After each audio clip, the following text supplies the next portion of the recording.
বিশ্বজুড়ে মিস্টার বিস্টের মতো বড় বাজেটের ভিডিও মানুষকে মুগ্ধ করে। সেই অনুপ্রেরণা নিয়ে বাংলাদেশের একজন তরুণ কন্টেন্ট ক্রিয়েটর নিজের সামর্থ্য অনুযায়ী বড় আকারের ভিডিও তৈরির চেষ্টা করছেন। এখনো পর্যন্ত তিনি এই কাজ থেকে উল্লেখযোগ্য কোনো ব্যক্তিগত আয় পাননি। ভিডিও তৈরির জন্য যে স্পন্সরশিপ বা সহযোগিতার অর্থ আসে তার বেশিরভাগই আবার ভিডিওর পেছনে ব্যয় করা হয়। তার লক্ষ্য শুধু ভিডিও বানানো নয়, এমন কন্টেন্ট তৈরি করা যা দেখে মানুষ আনন্দ পাবে এবং বাংলাদেশকে নতুনভাবে চিনবে। ব্রাহ্মণবাড়িয়া যদি কুমিল্লাকে 1v1 হারাতে পারে, আমি তাকে দিব $1 বিলিয়ন। তিনি বিশ্বাস করেন বড় স্বপ্ন দেখতে হলে শুরুটা ছোট হলেও সমস্যা নেই। পরিশ্রম, ধারাবাহিকতা আর দর্শকদের ভালোবাসাই একজন কন্টেন্ট ক্রিয়েটরের সবচেয়ে বড় শক্তি। তিনি বলেন, আমি চাই মানুষ শুধু আমার ভিডিও দেখুক তা নয়, তারা যেন বিশ্বাস করে বাংলাদেশ থেকেও বিশ্বমানের কন্টেন্ট তৈরি করা সম্ভব।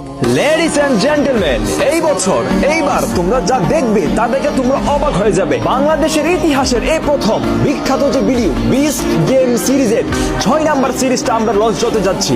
দর্শকদের ভালোবাসা আর সমর্থনই আমাকে প্রতিদিন আরো ভালো কিছু করার সাহস দেয়।